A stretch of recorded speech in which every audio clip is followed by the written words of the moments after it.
জুলাই গণহত্যা ও মানবতা বিরোধী অপরাধের প্রধান নির্দেশদাতা হিসেবে শেখ হাসিনার বিরুদ্ধে তদন্ত শেষ করে প্রতিবেদন চূড়ান্ত করেছে তদন্ত সংস্থা। আজ আন্তর্জাতিক অপরাধ ট্রাইব্যুনালে চিফ প্রসিকিউটরের কার্যালয়ে তা জমা দেওয়া হবে। ট্রাইব্যুনালের এই মামলায় শেখ হাসিনার সঙ্গে সাবেক আইজিপি আব্দুল্লাহ আল মামুনকেও আসামি করা হয়েছে। শেখ হাসিনার নির্দেশ বাস্তবায়নে সব সহযোগিতা করেছেন তিনি।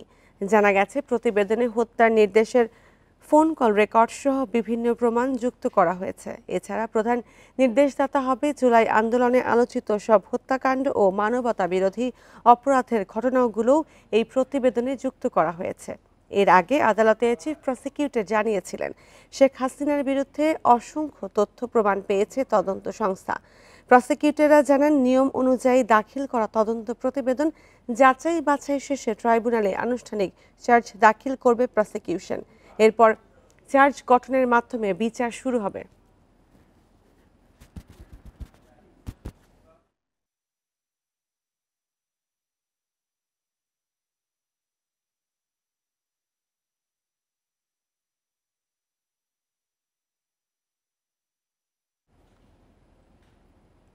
চলতি সপ্তাহে শেখ হাসিনা সহ অন্তত 12 জনের বিরুদ্ধে আরেকটি মামলা করতে যাচ্ছে দুদক। সৈয়দপুর, যশোর ও রাজশাহী বিমানবন্দরের রানওয়ে উন্নয়নের নামে অর্থ আত্মসাতের অভিযোগে দায়ের করা হবে এ মামলা। অনুসন্ধানের অংশ হিসেবে এরই মধ্যে শনিবার সাবেক বিমান সচিব মোকাম্মেল হোসেনের বাসায় গিয়ে জিজ্ঞাসাবাদ করে দুদকের একটি দল। আওয়ামী লীগ সরকারের 15 বছরে দেশের আন্তর্জাতিক ও অভ্যন্তরীণ 7 বিমানবন্দরে উন্নয়নের নামে হাজার হাজার কোটি টাকা লোপাটের অভিযোগ অনুসন্ধান করছে দুদক। এর মধ্যে 3টি উন্নয়ন প্রকল্পের নামে 812 কোটি টাকা আত্মসাতের অভিযোগে 18 জনকে আসামি করে 3টি মামলা করেছে সংস্থাটি। এছাড়া সৈয়দপুর, যশোর ও রাজশাহী বিমানবন্দরে রানওয়ে উন্নয়নের দুর্নীতির অনুসন্ধানে 5 মে একটি চিঠিতে সাবেক প্রধানমন্ত্রী শেখ হাসিনা, সাবেক প্রতিমন্ত্রী মাহবুব আলী ও সাবেক সচিব মোকাম্মেল হককে তলব করা হয়। 8 মে তাদের প্রধান কার্যালয়ে হাজির হয়ে বক্তব্য প্রদানের অনুরোধ করা হয়। তলব করা ব্যক্তিদের মধ্যে শেখ হাসিনা পলাতক, কারাগারে থাকা সাবেক প্রতিমন্ত্রী মাহবুব আলীকে জেলগেটে জিজ্ঞাসাবাদের পরিকল্পনা রয়েছে দুদকের। দেশের বিভিন্ন বিমানবন্দরের উন্নয়ন কাজের নামে হাজার হাজার কোটি টাকা লুটপাট এবং আত্মসাতের অভিযোগে দুর্নীতি দমন কমিশন একটি অনুসন্ধান কার্যক্রম পরিচালনা করছে। সাবেক দুদক কমিশনার আসিয়া খাতুনের স্বামী সাবেক বিমান সচিব মোকাম্মেল হককে শনিবার তার বাসায় জিজ্ঞাসাবাদ করে দুদকের 3 সদস্যের দল। সুষ্ঠু অনুসন্ধানের স্বার্থে তাদের বক্তব্য শ্রবণ ও গ্রহণ করা প্রয়োজন মনে করে অনুসন্ধানকারী টিম তাদের হাজির হওয়ার জন্য পত্র প্রেরণ করেছেন। দুদক সূত্র জানায়, রানওয়ে নির্মাণে দুর্নীতির অনুসন্ধান প্রায় শেষ। এ বিষয়ে শেখ হাসিনা সহ অন্তত 12 জনের বিরুদ্ধে চলতি সপ্তাহে মামলা হবে। রিশাদ হুদা, ইন্ডিপেন্ডেন্ট নিউজ, ঢাকা। আওয়ামী লীগের সাংগঠনিক কার্যক্রম বন্ধ রাখার সরকারের সিদ্ধান্ত আনন্দিত বিএনপি। রোববার এক বিবৃতিতে কথা জানিয়েছে দলটির মহাসচিব মির্জা ফখরুল ইসলাম আলমগীর। বিবৃতিতে তিনি বলেন, দেরিতে হলেও প্রাসঙ্গিক আইন সংশোধন করে ফ্যাসিবাদী দলের বিচারের সিদ্ধান্তকে সঠিক মনে করে বিএনপি। তবে বিএনপির দাবি, মেনে আগে যা সিদ্ধান্ত নিলে চাপের মুখে ব্যবস্থা নেওয়ার মতো বিব্রতকর অবস্থায় পড়তে হতো না সরকারকে।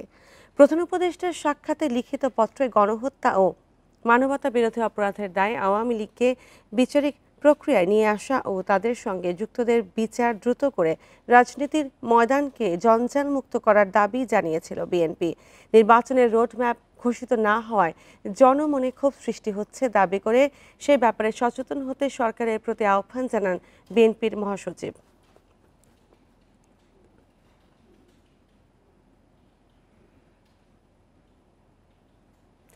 কয়েক মাস আগেই আওয়ামী লীগের বিচার চেয়ে প্রধান উপদেষ্টাকে লিখিত দিয়েছে বিএনপি। এ তথ্য দিয়েছেন বিএনপির স্থায়ী কমিটির সদস্য সালাউদ্দিন আহমেদ। রোববার দুপুরে রাজধানীতে এক আলোচনা সভায় এই কথা বলেন তিনি। সালাউদ্দিন আহমেদের প্রশ্ন, বিএনপিকে শাহবাগে গিয়ে কথা বলতে হবে কেন? আগে বিএনপির পরামর্শ আমলে নিলে এমন বিব্রতকর পরিস্থিতি তৈরি হতো না। তিনি বলেন, কাল বাংলাদেশে ঐতিহাসিক ঘটনা ঘটেছে। আন্তর্জাতিক অপরাধ ট্রাইব্যুনাল আইন সংশোধনের মাধ্যমে আওয়ামী লীগের বিচার অন্তর্ভুক্ত করায় সরকারকে স্বাগত জানান তিনি। তবে দলটির বিচারে যাতে দেশ বিদেশের কেউ যাতে প্রশ্ন তুলতে না পারে তা নিশ্চিত করতে হবে। শিগগিরই নির্বাচনী রোডম্যাপ না দিলে আবারও বিব্রতকর পরিস্থিতি তৈরি হতে পারে বলে মন্তব্য করেন সালাউদ্দিন।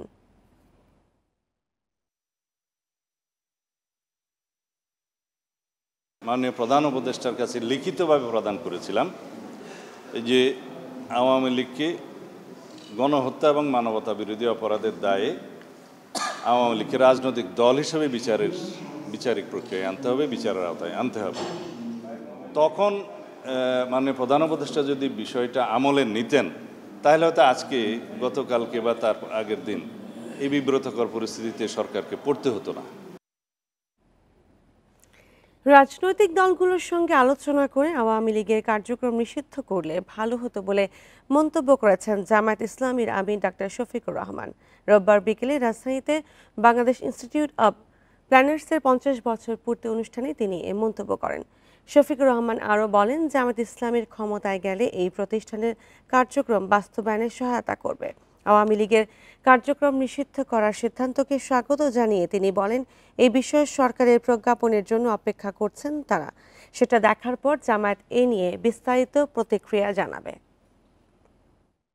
স্বাগত জানাচ্ছি আমাদের আজকের অনুষ্ঠানে। এখন সরকারের পক্ষ থেকে একটা প্রজ্ঞাপন জারি করার কথা, আমরা ওইটা দেখার পরে মন্তব্য করব, এর আগে করব না। রাজনৈতিক অংশীজন যারা, তাদের সাথে আলোচনা করলে যেহেতু ম্যাটারটা একটা পলিটিক্যাল ম্যাটার, ভালো হতো, এটা আমরাও উপলব্ধি করি। এখন আমরা তো তাদের উপরে চাপাইয়ে দিতে পারি না। এটা তারা ভালো মনে করেছেন যে তাদের উপদেষ্টা পরিষদের বৈঠক করে তারা সেখান থেকে একটা ডিসিশন দিয়েছেন, ভালো হতো, নো ডাউট ভালো হতো অংশীজনের সাথে আলাপ করলে। তারপরেও যেটা হয়েছে, আগামীকাল কিভাবে আসে সেটা দেখার পরে আমরা গতিপথ নির্ধারণ করব ইনশাল্লাহ। আজকের মধ্যে আওয়ামী লীগ নিষিদ্ধের পরিপত্র জনগণের প্রত্যাশা অনুযায়ী না হলে আবারও আন্দোলনে নামার হুঁশিয়ারি দিয়েছে জুলাই ঐক্য। রোববার সন্ধ্যায় ঢাকা বিশ্ববিদ্যালয়ের টিএসসিতে সংবাদ সম্মেলনে এ দাবি জানায় সংগঠনটির সদস্যরা। এ সময় তারা অভিযোগ করেন, সরকার এখন পর্যন্ত শহীদদের নির্দিষ্ট তালিকা প্রকাশ করতে পারেনি। তাদের দাবি, জুলাই ঘোষণাপত্রে শহীদের সংখ্যা সংযুক্ত করতে হবে। এ লক্ষ্যে জুলাই ঐক্যের পক্ষ থেকে সরকারকে বিপ্লবী ঘোষণাপত্রের প্রস্তাবনা দেওয়া হবে বলেও জানান তারা। এছাড়া 24-এর গণঅভ্যুত্থানকে সাংবিধানিক স্বীকৃতি দেওয়ারও দাবি জানান তারা। সেসব দল বিভিন্ন অপকর্মে আওয়ামী লীগকে সহযোগিতা করেছে, তাদের চিহ্নিত করে শাস্তির আওতায় আনার দাবি জানান তারা। বলেন, অভ্যুত্থানে গণহত্যার দায় আওয়ামী লীগের শরিক 14 দলকেও নিতে হবে। আমরা যে নতুন স্বাধীনতা, দ্বিতীয় স্বাধীনতা পেয়েছি, সেই স্বাধীনতাকে অবশ্যই রাষ্ট্রীয়ভাবে সাংবিধানিক স্বীকৃতি দিতে হবে। আওয়ামী লীগকে সমস্ত দিক থেকে সাপোর্ট করেছে, সেই সমস্ত দলগুলোকেও চিহ্নিত করে আমরা মনে করি বিচার কার্যক্রমে তাদেরকেও আনা উচিত। সরকারের পরিপত্র ঘোষণার উপরে ভিত্তি করে আমরা আমাদের পরবর্তী কর্মসূচি ঘোষণা করব। নতুন সংবিধান প্রণয়ন সময় সাপেক্ষ, তাই জুলাই সনদেই বেশি গুরুত্ব দেওয়া হচ্ছে।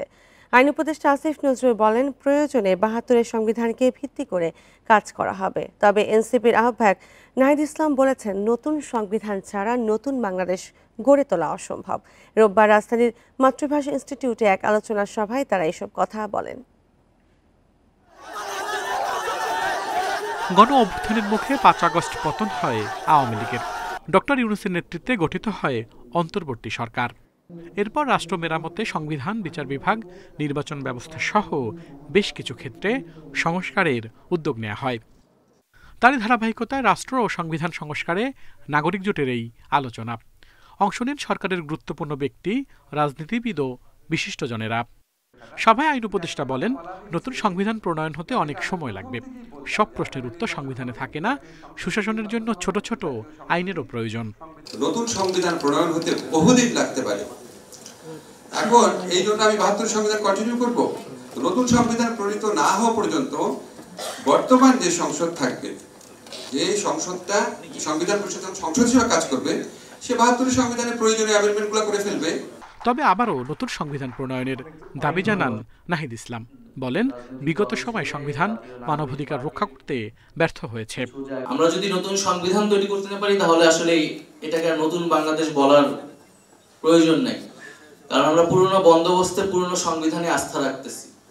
আমরা বলতেছি যে সংবিধান রোগাক্রান্ত হয়ে গেছে, কিন্তু সেই রোগাক্রান্ত রোগীকে আমাকে আরো ইনজেকশন দিয়ে দিয়ে বাঁচিয়ে রাখতে হবে, কিন্তু আমার সামনে সুযোগ আছে যে এটাকে নতুন করে তৈরি করা। এ সময় ঐক্যমত্য কমিশনের সহসভাপতি আলী রিয়াজ মন্তব্য করেন, বিদ্যমান সংবিধানে প্রধানমন্ত্রীকে অসীম ক্ষমতা দেওয়া হয়েছে, এ কারণেই তৈরি হয় ফ্যাসিবাদ। একত্রে বসতে পারবে, আইডিয়াটা হচ্ছে এটা। সেখানে একটা ক্ষমতা, আপনি কিছুটা কমাতে চান ভালো, কিন্তু একটা ফোরাম তৈরি করা দরকার যেখানে আলোচনাগুলো করা যায়। রাষ্ট্রের স্বার্থ, জাতীয় স্বার্থ সমস্ত কিছুকে ট্রান্সলেট করবে এরকম একটা ফোরাম দরকার। সংসদে উচ্চকক্ষ সর্বোচ্চ 2 মেয়াদে প্রধানমন্ত্রী সহ সংবিধান সংস্কারের 7 প্রস্তাব এবং নির্বাচনের রোডম্যাপ ঘোষণার দাবি জানিয়েছেন নাগরিক কোয়ালিশন। আল আমিন হোসেন, ইন্ডিপেন্ডেন্ট নিউজ, ঢাকা। সন্ত্রাসী কার্যক্রমে জড়িত ব্যক্তি বা সত্তা ও তাদের কর্মকাণ্ড নিষিদ্ধ করার বিধান যুক্ত করে সন্ত্রাস বিরোধী অধ্যাদেশ সংশোধন 2025-এর খসড়া নীতিগত ও চূড়ান্ত অনুমোদন করেছে উপদেষ্টা পরিষদ। রোববার রাষ্ট্রীয় অতিথি ভবন যমুনায় প্রধান উপদেষ্টা অধ্যাপক মোহাম্মদ ইউনূসের সভাপতিত্বে অনুষ্ঠিত উপদেষ্টা পরিষদের এক বৈঠকে তিনি এই খসড়ার অনুমোদন করে উপদেষ্টা পরিষদে বিদ্যমান সন্ত্রাস বিরোধী আইনে কোনো সত্তার কার্যক্রম নিষিদ্ধকরণের বিধান ছিল না। নতুন অধ্যাদেশে সত্তা বা সংগঠনের কার্যক্রম নিষিদ্ধ করা যাবে। প্রয়োজনীয় অভিযোজন করা এবং অনলাইন ও সামাজিক যোগাযোগ মাধ্যমে প্রচার নিষিদ্ধকরণের বিধান অন্তর্ভুক্ত করা হয়েছে। সোমবার সংশোধনীটি অধ্যাদেশ আকারে জারি করা হতে পারে।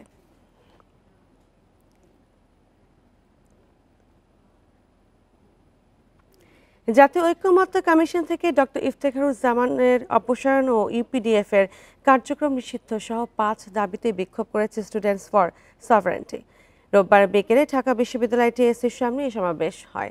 এ সময় বক্তারা পাহাড়ে স্বায়ত্তশাসন দাবি করা আঞ্চলিক সংগঠন ইউপিডিএফ কে রাজনৈতিক স্বীকৃতি প্রশ্নে ঐক্যমত্য কমিশনের বৈঠকের বিরোধিতা জানান। সংগঠনটির আহ্বায়ক জিয়াউল হক দাবি করেন, ইউপিডিএফ একটি সন্ত্রাসী সংগঠন। তাদের সাথে বৈঠকের সিদ্ধান্তে দেশের সার্বভৌমত্বের প্রতি ঐক্যমত্য কমিশনের দায়বদ্ধতা প্রশ্নবিদ্ধ হয়েছে। ওই বৈঠক বিচ্ছিন্নতাবাদকে উস্কে দিয়েছে বলেও অভিযোগ করেন তিনি। এছাড়া পাহাড়ে সন্ত্রাসী কার্যক্রম নিষিদ্ধের সার্বিক ব্যবস্থা নেওয়ার দাবি জানান স্টুডেন্টস ফর সভারেন্টি।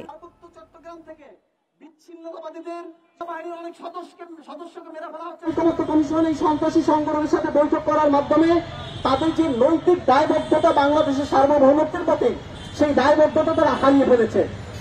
কাজে আমরা স্পষ্ট বলতে চাই যে অন্তর্বর্তী সরকারের যেসব কুশীলব যারা পার্বত্য চট্টগ্রামের বিচ্ছিন্নতাবাদীদেরকে সহযোগিতা করছে, বিচ্ছিন্নতাবাদ উস্কে দিচ্ছে, সেই সব কুশীলবদেরকে অতি দ্রুত ঐক্যমত্য কমিশন থেকে অপসারণ করতে হবে। উত্তরাঞ্চলের 16 জেলায় সরকারি প্রাথমিক বিদ্যালয়কে 17,000-এর বেশি শিক্ষকের পদ শূন্য থাকায় বিঘ্নিত হচ্ছে পাঠদান কার্যক্রম। প্রাথমিক শিক্ষা অধিদপ্তরের কর্মকর্তারা বলেছেন, বিকল্প ব্যবস্থায় এই সমস্যা সমাধানের চেষ্টা করা হলেও তাতেও মানসম্মত শিক্ষা নিশ্চিত করা যাচ্ছে না। রাজশাহী ও রংপুর বিভাগের 16 জেলায় সরকারি প্রাথমিক বিদ্যালয়ে প্রধান ও সহকারী শিক্ষকের পদ রয়েছে 1,17,345টি, কিন্তু দীর্ঘদিন ধরে শূন্য রয়েছে 17,000-এরও বেশি শিক্ষকের পদ। এ অবস্থায় পাঠদান ক্ষতিগ্রস্ত হচ্ছে অন্তত 5 লাখ শিক্ষার্থীর। এ সমস্যা অধিদপ্তরকে অবহিত করেছে ৬০০ জেলার প্রাথমিক শিক্ষা কর্মকর্তারা।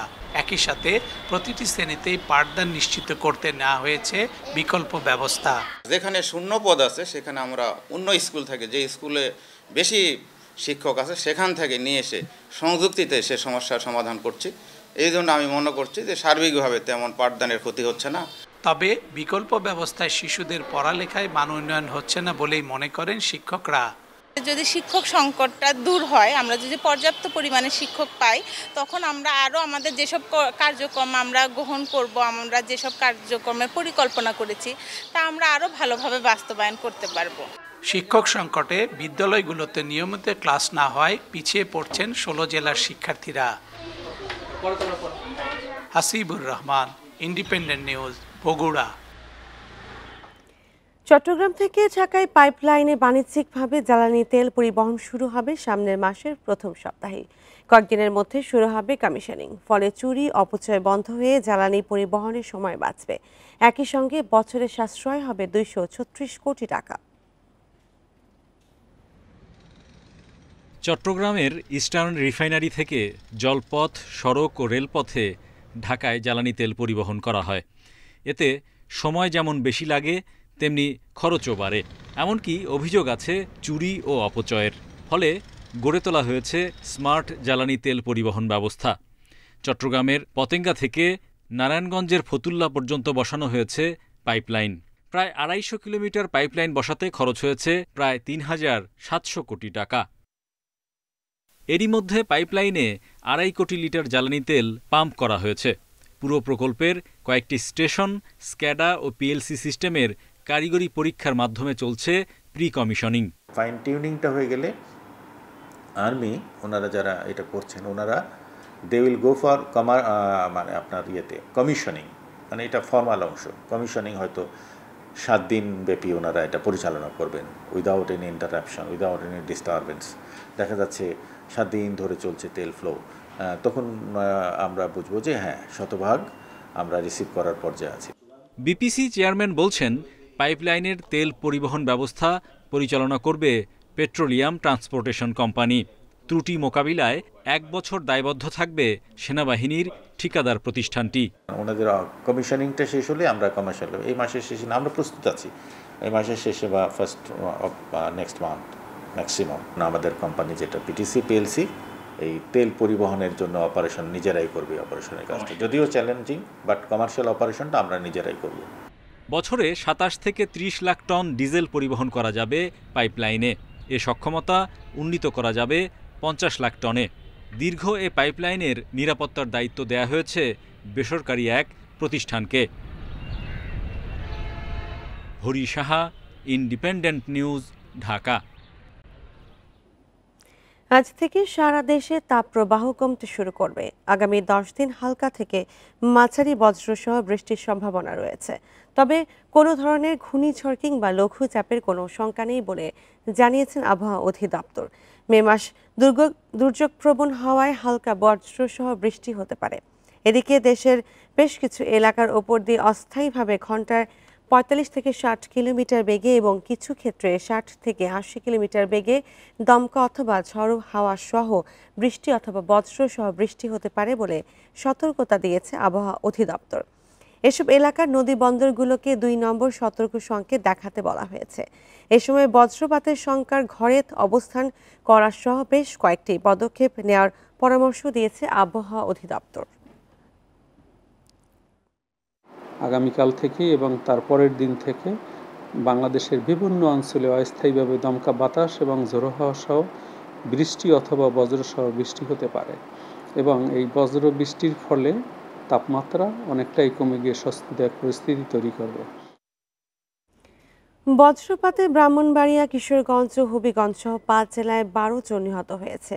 আর ময়মনসিংহে ঝড়ে গাছের ডাল ভেঙে মারা গেছেন 2 জন। ব্রাহ্মণবাড়িয়ার আখাউড়া ও নাসিরনগরে আলাদা জায়গায় বজ্রপাতে শিশুসহ 5 কৃষক নিহত হয়েছেন। রোববার দুপুরে নাসিরনগরের টেকানগর, বেড়িবাঁধ ও দুর্গাপুর এবং আখাউড়া, রুটি ও বনগঞ্জে এই দুর্ঘটনা ঘটে।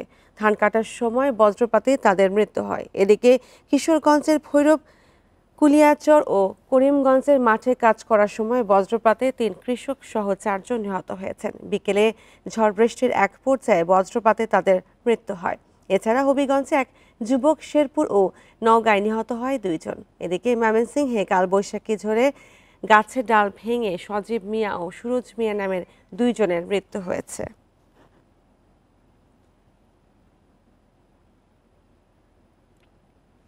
$130 কোটি টাকা ব্যয়ে রংপুরে চালু হলো নতুন রাডার স্টেশন। আবহাওয়াবিদরা বলছেন 450 কিলোমিটার এলাকার মধ্যে ঘূর্ণিঝড়, বজ্রপাত সহ প্রাকৃতিক দুর্যোগের আগাম পূর্বাভাস দিতে পারবে এটি। এতে কমে আসবে ক্ষয়ক্ষতির পরিমাণও। জায়কার অর্থায়নে এই রাডার স্টেশনের স্থায়িত্ব হবে অন্তত 20 বছর। রোববার সকালে রংপুরে আবহাওয়া অফিসে চালু হলো নতুন ডপলার রাডার। জাপানের আন্তর্জাতিক সহযোগিতা সংস্থা জাইকার অর্থায়নে এই রাডার স্টেশন স্থাপনের কাজ শুরু হয় 2023 সালের 1 এপ্রিল। ব্যয় ধরা হয় 130 কোটি টাকা। কর্মকর্তারা বলছেন, প্রাকৃতিক দুর্যোগের আগাম প্রস্তুতি মোকাবেলায় সহায়ক হবে এটি। যে একদিন পরে বৃষ্টির সম্ভাবনা আছে, তো এইটা যদি কৃষক লেভেল পর্যন্ত আমরা সার্কুলেট করতে পারি যে আগামী একদিন পরে বৃষ্টির সম্ভাবনা আছে, তারা কিন্তু একদিন আগে সেচ দেবে না। এই সেচ দিতে গিয়ে তাদের যে কষ্ট হতো সেই কষ্ট কিন্তু হচ্ছে না, তারপরে এভাবে তারা বেনিফিটেড হচ্ছে। আবহাওয়াবিদরা বলছেন, এর মাধ্যমে 450 কিলোমিটার এলাকার আবহাওয়ার আগাম তথ্য জানা যাবে। ঝড় বৃষ্টি এবং বজ্রপাতের পূর্বাভাসের মাধ্যমে ক্ষয়ক্ষতি এবং প্রাণহানি কমে আসবে। রংপুর ডিভিশনে এটা একটা বড় ধরনের আমি মনে করি যে স্থাপনা, যে এই স্থাপনা এটা আমরা কেপিআই ভুক্ত প্রতিষ্ঠান হিসেবে এটা চিহ্নিত হয়েছে এবং ইনশাল্লাহ আপনাদের সহযোগিতায় আমরা আমাদের যে ঘূর্ণিঝড় এবং কালবৈশাখী কিংবা বড় ধরনের যে কোনো ধরনের মেট্রোলজিক্যাল ইভেন্ট যদি সংঘটিত হয় এবং এতে যদি দুর্যোগ ক্রিয়েট করে, তখন আমরা পূর্বাভাস দিতে এটা সক্ষম হব। জাপানি পরামর্শকরা জানান, বহু বছর ধরে সেবা দিতে সক্ষম এই রাডার। নতুন রাডারটির ফলে দুর্যোগের বেশ কয়েক ঘন্টা আগে তথ্য পাওয়ায় সঠিকভাবে পূর্বাভাস দেয়া যাবে, আর এটি অনেক বছর ধরে সেবা দিতে সক্ষম। যদি রাডারটির সঠিক রক্ষণাবেক্ষণ করা যায়, তবে এটি প্রায় 20 বছর ধরে সেবা দিতে পারবে বলে আশা করছি। দীর্ঘ 1 যুগ পর রাডার উদ্বোধন হওয়ায় এর যথাযথ রক্ষণাবেক্ষণের মাধ্যমে আবহাওয়ার সঠিক তথ্য নিশ্চিতের আহ্বান উত্তরাঞ্চলের 16 জেলার মানুষের। Independent news. সুনামগঞ্জে ফসল রক্ষে 13টি হাওরে অতি ঝুঁকিপূর্ণ বাঁধ সংস্কার কাজ জুনে শেষ হওয়ার কথা থাকলেও 2টি হাওরে এখনও কাজ শুরু হয়নি, আর 11টি হাওরে এখনও বাকি রয়েছে অর্ধেক কাজ। এরই মধ্যে সময় বাড়ানোর আবেদন করেছে ঠিকাদারি প্রতিষ্ঠান। কৃষকদের অভিযোগ, জলমহাল ইজারাদার ও জমির মালিকদের বাধার কারণে বাঁধ সংস্কারে এই অনিশ্চয়তা। এদিকে প্রকল্প বাস্তবায়নে জেলা প্রশাসনের সহযোগিতা চেয়েছে পানি উন্নয়ন বোর্ড। পাহাড়ি ঢলের কারণে বাঁধ ভেঙে প্রতি বছরই হাওরে ঢুকে পড়ে পানি। তাই ফসল রক্ষা বাঁধের সুরক্ষা নিয়ে দুশ্চিন্তার শেষ নেই হাওর এলাকার চাষিদের। জরুরি বন্যা পুনর্নির্মাণ সহায়তার প্রকল্পের আওতায় গত বছর জানুয়ারিতে সুনামগঞ্জের 10 উপজেলায় 4টি ঠিকাদারি প্রতিষ্ঠানের মাধ্যমে মাটি ভরাট শুরু করে পানি উন্নয়ন বোর্ড। এবছর জুনে শেষ হওয়ার কথা থাকলেও 2টি বাঁধের কাজ শুরুই হয়নি। অন্যগুলোর কাজ এগিয়েছে মাত্র অর্ধেক। ইজারাদার ও জমির মালিকদের বাধায় প্রকল্প শেষ হওয়া নিয়ে দেখা দিয়েছে শঙ্কা। এটা ফেরি বাঁধার মতো নিয়ে দিল, ওই তো শেষ করতে হলো না বান, ও অর্ধেকটা দিয়েছে আর অর্ধেকটা রয়েছে। এই ফসলটা রক্ষা হয় এই বাঁধটি শক্ত যদি থাকে, এখন তো হালকাভাবে দেয়, পাহাড়ি ঢল আসলেই নিয়ে যায়। অতি ঝুঁকিপূর্ণ বাঁধগুলোর কাজ আগে শেষ করার দাবি স্থানীয়দের। এদিকে সময় বাড়ানোর আবেদন করেছে ঠিকাদারি প্রতিষ্ঠান। মানে এটা যদি গাদাটা পড়ে সম্পূর্ণ এই গাদাটি বললে আমরা এখানে বান্ধব শক্তি হইব, তো আর নিশ্চিন্তা। আমরা দ্রুত গতিতে কাজ করার জন্য চেষ্টা করতেছি। এরকম জায়গা আছে যে ভিতরের লিজ দেওয়া, এটা আমরা এক্সকাভেটর দিয়ে ভরার জন্য চেষ্টা করছি, তো দেখা গেছে এখানে বাধা বিপত্তি আসছে। বাঁধগুলোর কোথায় গর্ত রয়েছে তার পূর্ণ তথ্য না থাকায় প্রতিবন্ধকতা তৈরি হয়েছে। প্রকল্প বাস্তবায়নে জেলা প্রশাসনের সহযোগিতা চেয়েছে পানি উন্নয়ন বোর্ড। পানি উন্নয়ন বোর্ড এবং প্রশাসনের একটা সমন্বয়হীনতা দেখতে পাচ্ছি আমরা। পাশাপাশি হচ্ছে যারা ইজারা নিয়েছেন তারা এটা বাধা দিচ্ছেন গর্ত ভরাট করার জন্য। এই ক্ষেত্রে পুরাটাই মানে কাজটা একটু ধীরগতি হয়ে গেছে। মাছও ধরা হয়ে গেছে এবং ফসল উঠে গেছে, তখন এই মুহূর্তে আমরা কাজ শুরু করবো। তবে এই ক্ষেত্রে আমরা চাপ ও প্রশাসনের সাথে সহযোগিতা নিয়ে আমরা আমাদের ফুল কাজ যেন আমরা শেষ করতে পারি। জেলায় 13টি হাওরে বাঁধ সংস্কারে খরচ ধরা হয়েছে 24 কোটি টাকা। Independent news. বাংলাদেশের অন্তর্বর্তী সময়ে চীন অবদান রাখতে পারে বলে মন্তব্য করেছেন ঢাকায় নিযুক্ত দেশের রাষ্ট্রদূত ইয়াও ওয়েন। রাজধানীর একটি হোটেলে একটি বইয়ের মোড়ক উন্মোচন অনুষ্ঠানে তিনি আরও বলেন, অভিন্ন ভবিষ্যৎ গঠনে ঢাকার সঙ্গে কাজ করতে চায় বেইজিং।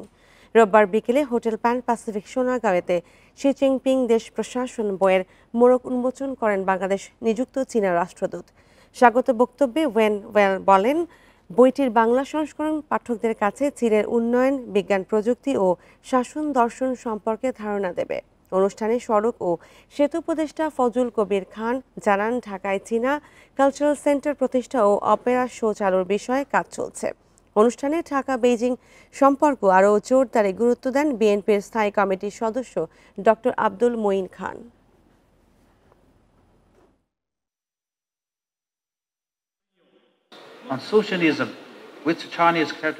রূপান্তরের গুরুত্বপূর্ণ সন্ধিক্ষণে দাঁড়িয়ে আছে বাংলাদেশ। আমি আশা করি চীনা আধুনিকায়ন বাংলাদেশ এবং অন্যান্য গ্লোবাল সাউথের দেশগুলোর জন্য কিছু রেফারেন্স হতে পারে।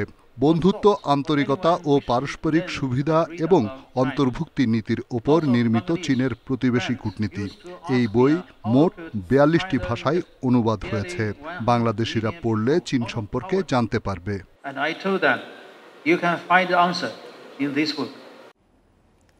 14 মে চট্টগ্রাম বিশ্ববিদ্যালয়ে অনুষ্ঠিত হতে যাচ্ছে পঞ্চম সমাবর্তন। প্রায় 30,000 শিক্ষার্থীকে এবার সনদ দেওয়া হবে। বিশ্ববিদ্যালয় কর্তৃপক্ষের আশা, এত বড় আয়োজন গিনেজ বুকে রেকর্ড করতে পারে। সমাবর্তন ও সম্মানসূচক ডিলিট ডিগ্রি দেওয়া হবে প্রধান উপদেষ্টা প্রফেসর মোহাম্মদ ইউনূসকে। সবুজে ঘেরা ক্যাম্পাসে চলছে শেষ মুহূর্তের প্রস্তুতি। সবশেষ 2016 সালে হয়েছে সমাবর্তন। 9 বছর পর হচ্ছে পঞ্চম আয়োজন। এবার সনদ দেয়া হবে 2010 থেকে 2023 সাল পর্যন্ত পাশ করা শিক্ষার্থীদের। নিবন্ধন করেছে 23,000 শিক্ষার্থী, আর বর্তমান শিক্ষার্থী রয়েছে 30,000। সব মিলিয়ে ক্যাম্পাসে চলছে বিরাট আয়োজন।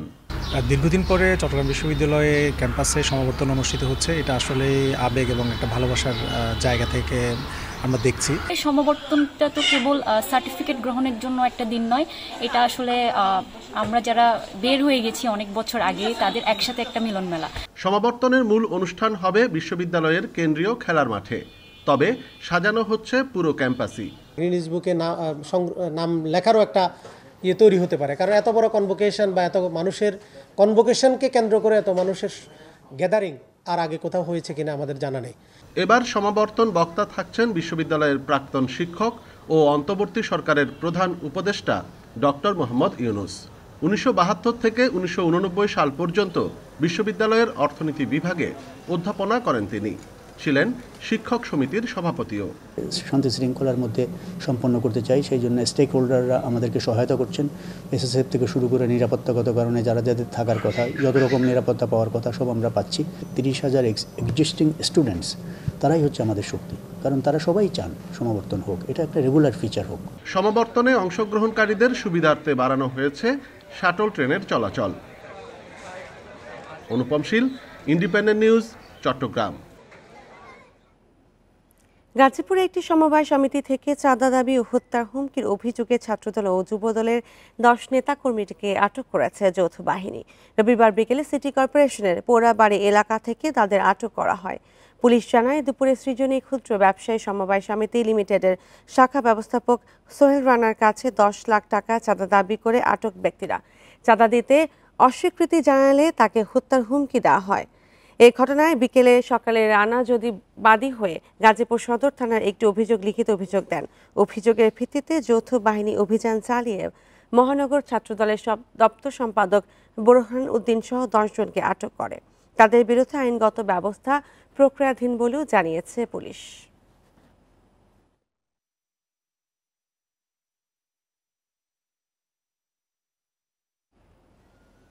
বরিশালের হিজলায় মেঘনা নদীতে অবৈধভাবে বালু উত্তোলনের সময় 53টি ড্রেজার, 36টি বাল্কহেড, একটি স্পিড বোট ও নগদ 1,13,00,000 টাকা জব্দ সহ 6 জনকে আটক করেছে কোস্টগার্ড। রোববার বিকেলে কোস্টগার্ড মিডিয়া কর্মকর্তা লেফটেন্যান্ট কমান্ডার হারুন রশিদের তথ্য জানান। বলেন, শনিবার সকাল থেকে মধ্যরাত পর্যন্ত হিজলার শাওরাচর এলাকায় মেঘনা নদীতে বিশেষ অভিযান চালায় কোস্টগার্ড। এ সময় 53টি ড্রেজার, 36টি বাল্কহেড, নগদ 1,13,00,000 টাকা ও চাঁদাবাজির কাজে ব্যবহৃত একটি স্পিড বোট জব্দ করা হয়। এ সময় জড়িত 6 জনকে আটক করা হয়। প্রাথমিক জিজ্ঞাসাবাদে দীর্ঘদিন চাঁদাবাজি করে আসছে বলে জানায় আটক করা।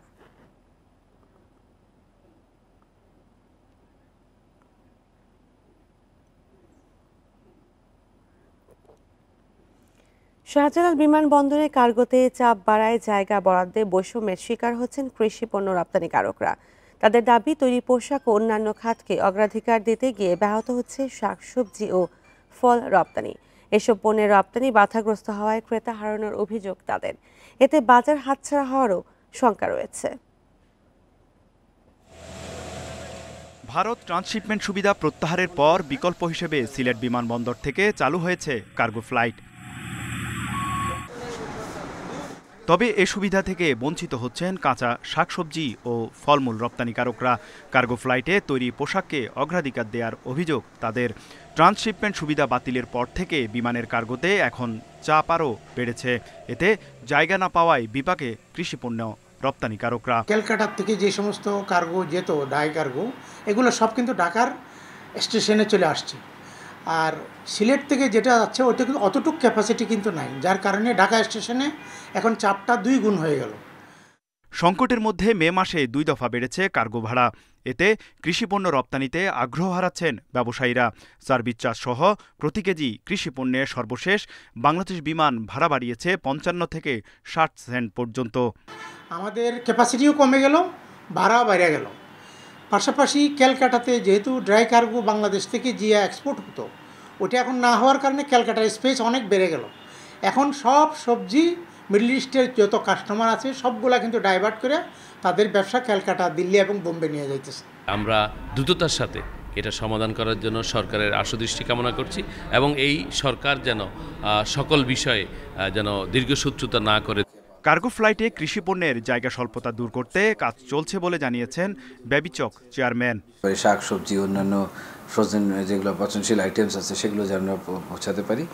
তো তার জন্য ওখানে আমরা একটা তো প্যাকিং হাউস বলে সেই স্থাপনা তো লাগবে। আমরা অলরেডি কাজ শুরু করেছি এবং যত দ্রুত সম্ভব চিটাগং থেকে আমরা কার্গো অপারেশন শুরু করছি। যুক্তরাজ্য, কানাডা, সংযুক্ত আরব আমিরাত সহ বিভিন্ন দেশে প্রতিদিন প্রায় 700 টন সবজি রপ্তানি সম্ভব। যদিও নানা সীমাবদ্ধতায় দেশ থেকে দৈনিক এসব পণ্য যাচ্ছে মাত্র 180 টনের মতো। তৌহিদ রানা, ইন্ডিপেন্ডেন্ট নিউজ, ঢাকা। পরিত্যক্ত ঘোষণা করা বরিশাল সিটি কর্পোরেশনের এলাকার 34 ভবন অপসারণে অগ্রগতি নেই। ভূমিকম্পে ভেঙে পড়ার শঙ্কায় বিসিসি তদন্ত করে এই তালিকা প্রকাশ করেছিল। ঝুঁকি নিয়ে এই সব ভবনে বসবাস করছেন মানুষ, চলছে চিকিৎসা সেবাও। জরাজীর্ণ ভবনের দরজা জানালা, খসে পড়েছে ছাদের পলেস্তারা, বেরিয়ে এসেছে রড। ঝুঁকি বিবেচনায় 2013 সালে এমন 34 ভবন ব্যবহার অযোগ্য ঘোষণা করে বরিশাল সিটি কর্পোরেশন বিসিসি। ঝুঁকিপূর্ণ এসব ভবন চিহ্নিত করেই প্রশাসন দায় সেরেছে বলে অভিযোগ স্থানীয়দের। কংক্রিট খসে পড়তে পারে, মানুষের জানমালের ক্ষতি হওয়ার সম্ভাবনা আছে।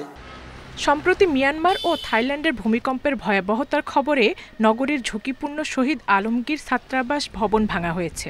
সিটি কর্পোরেশন বলছে পর্যায়ক্রমে অন্য সব ঝুঁকিপূর্ণ ভবনও ভাঙা হবে। যতগুলো যে ঝুঁকিপূর্ণ ভবন আছে এগুলো আমরা পর্যায়ক্রমে ভাঙার জন্য, যেমন প্রথম বললাম যে আপনি এই সপ্তাহে হয়তো একটা ভাঙা হয়ে যাবে এবং পর্যায়ক্রমে ধাপে ধাপে আমাদের লোক সংখ্যার ভিত্তিতে আমরা ধাপে ধাপে সবগুলি আর কি ভাঙার চেষ্টা করি। 6 দশকেরও বেশি আগে স্থাপিত বরিশাল শেরেবাংলা মেডিকেল কলেজ হাসপাতালের ভবনের অবস্থাও জরাজীর্ণ। যেভাবে ক্ষতিগ্রস্ত দেখা যায় তাতে একটা ভূমিকম্প হইলে এটা অবশ্যই একটু ঝুঁকির, জানমালের ক্ষয়ক্ষতি সহ একটা ঝুঁকির থেকেই যায়। নগরীর বিভিন্ন বিভাগের সমন্বয়ে পরিত্যক্ত ভবনের বিষয়ে ব্যবস্থা নেওয়ার কথা জানায় সিটি কর্পোরেশন। আর জীবনমাল রক্ষায় বিপজ্জনক ভবনগুলো অপসারণ সহ সব ধরনের সহায়তার আশ্বাস গণপূর্ত বিভাগের।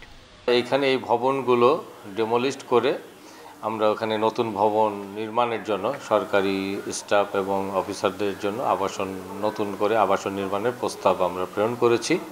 চিহ্নিত 34 ভবনের বাইরে বরিশাল নগরীতে প্রায় 150 বছরের পুরনো বেশ কিছু জরাজীর্ণ স্থাপনায় ঝুঁকি নিয়ে বসবাস করছেন অনেকে। Independent news. নানা আয়োজনে উদযাপিত হলো বৌদ্ধ ধর্মাবলম্বীদের বড় ধর্মীয় উৎসব বুদ্ধ পূর্ণিমা। বৌদ্ধ মন্দির ও বিহারগুলোতে পূজা অর্চনা ছাড়াও মঙ্গল শোভাযাত্রা ও আলোচনা সভার আয়োজন করা হয়।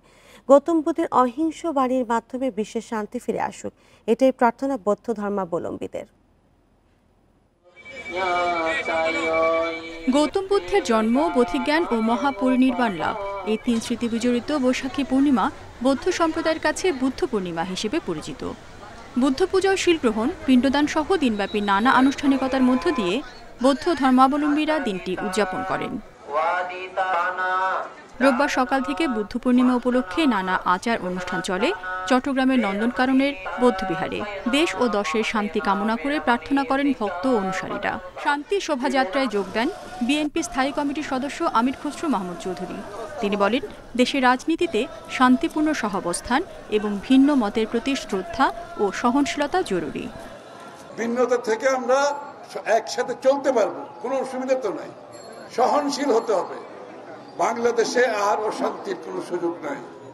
সুতরাং আগামী দিনের যে বাংলাদেশের মানুষ একটা স্থিতিশীল বাংলাদেশ চায়।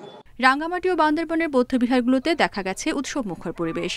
খাগড়াছড়ির বৌদ্ধবিহারে হয় মঙ্গলসূত্র পাঠ, বুদ্ধ পতাকা উত্তোলন, বোধি বৃক্ষমূলে মৈত্রী পানি বর্ষণ সহ নানা আয়োজন। বুদ্ধ পরিনির্বাণ লাভ করেছে, যার জন্য আমরা আজকে বুদ্ধের স্মৃতিস্মরণের জন্য স্মৃতিচারণের জন্য এখানে আমরা আজকে পঞ্চশীল পালন করব। মূলত বৌদ্ধ পূজা, এই যে সঙ্গদান, অস্ত্র পরিষ্কার দান থেকে শুরু করে সবকিছু আমরা আজকে করি। এই তিনটি স্মৃতি একই দিনে বিজড়িত আছে বলেই ভগবান বুদ্ধ সম্প্রদায়ের মধ্যে এই দিনটি অত্যন্ত গুরুত্বপূর্ণ তাৎপর্যতে। কুয়াকাটা শ্রীমঙ্গল বৌদ্ধবিহার সাজানো হয় নতুন সাজে। দুদিন ধরে ধর্মীয় নানা আনুষ্ঠানিকতা ছাড়াও রয়েছে সাংস্কৃতিক আয়োজন। রেশমি নন্দী, ইন্ডিপেন্ডেন্ট নিউজ। আর এই ছিল এখনকার সংবাদে। ইন্ডিপেন্ডেন্ট টেলিভিশনের সব খবর বিস্তারিত জানতে চোখ রাখুন ফেসবুক, ইউটিউব ও এক্সে। ধন্যবাদ সবাইকে।